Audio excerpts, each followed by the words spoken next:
नमस्कार मित्रांनो, तुमचे स्वागत आहे श्री स्वामी समर्थ. मित्रांनो, श्रावण महिन्यात महादेवाची ही शक्तिशाली वस्तू घरात आणा. जे स्वप्न आहेत, ज्या इच्छा आहेत, ते सर्व पूर्ण होईलच. मित्रांनो, श्रावण महिना हा महादेवाचा सर्वात पवित्र महिना मानला जातो. या महिन्यात केलेली प्रत्येक भक्ती, प्रत्येक सेवा, प्रत्येक काम, व्रत, संकल्प, पूजा, पाठ, काही उपाय हे महादेव थेट स्वीकारतात. आज आपण जाणणार आहोत अशा एका गोष्टीविषयी जी महादेवाशी थेट संबंधित आहे.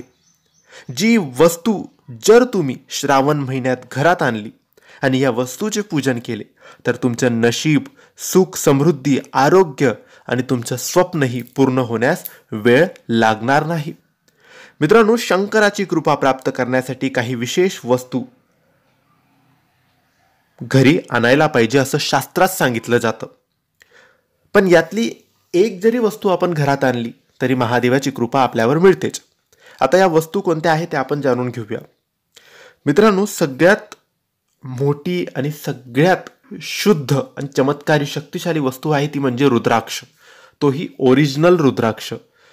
मित्रांनो, रुद्राक्ष मग तो 1 मुखी असेल, 2 मुखी असेल, 4 मुखी, 5 मुखी, 6 मुखी, कितीही मुखी असेल, तुम्ही फक्त एक रुद्राक्ष आणायचा आहे ओरिजिनल. त्याचे दुधाने, पाण्याने अभिषेक करायचे आहे आणि त्या रुद्राक्षाला आपल्या घरातल्या शिवलिंगवर ठेवायचा आहे किंवा महादेवाच्या मंदिरात जाऊन तिथल्या शिवलिंगवर ठेवून 1 माळ ओम नमः शिवाय ओम नमः शिवाय जप करायचा आहे.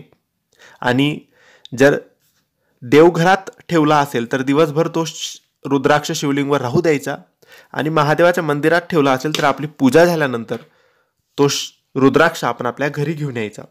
त्याला दुकानाच्या गल्ल्यात, तिजोरीत किंवा देवघरातच ठेवला तरी चालेल किंवा तुम्ही गळ्यात धारण केला तरी चालेल. तर रुद्राक्ष मिळाला ओरिजिनल तर श्रावण महिन्यात नक्की आणावा, कारण यासारखा पवित्र मुहूर्त आणि पवित्र दिवस तुम्हाला मिळणार नाही. दुसरी वस्तू आहे ती म्हणजे पारद शिवलिंग. पारद म्हणजे शुद्ध पारा, जो अत्यंत दुर्लभ आणि शक्तिशाली धातू मानला जातो. पारद शिवलिंग घरात ठेवणं म्हणजे घरात प्रत्यक्ष शिवशक्तीचा वास असणं. यामुळे वास्तुदोष दूर होतो, आर्थिक अडथळे दूर होतात, मनोकामना पूर्ण होतात, मानसिक शांतता आणि आरोग्य मिळतं.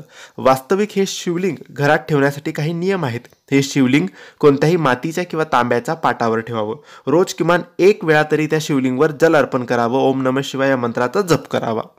तर नक्की तुम्ही पारद शिवलिंग जमलं तर नक्की आणा. मित्रांनो, त्यानंतर आहे नंदीची छोटीशी मूर्ती.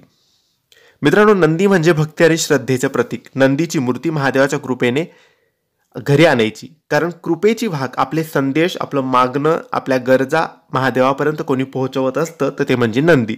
घरात नंदी ठेवल्यास देवघरात शक्ती वाढते आणि महादेव आपलं ऐकतात, कारण त्यांच्यापर्यंत आपल्या गोष्टी पोहोचत असतात. तर रुद्राक्ष तर तुम्हाला आणायचा म्हणजे आणायचाच आहे.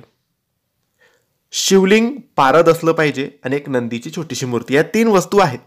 त्यातून कोणतीही मूर्ती आणली किंवा 3ही आणलं तरी लाभ आपल्याला होतो. नक्की आणा मित्रांनो, खूप लाभ होतो. तर मित्रांनो, तुम्हाला माहिती आवडली असेल तर लाईक आणि शेअर करा. काही प्रश्न असतील तर कमेंट्सद्वारे विचारा. आमच्या चॅनलला सबस्क्राईब करायला विसरू नका. धन्यवाद. श्री स्वामी समर्थ.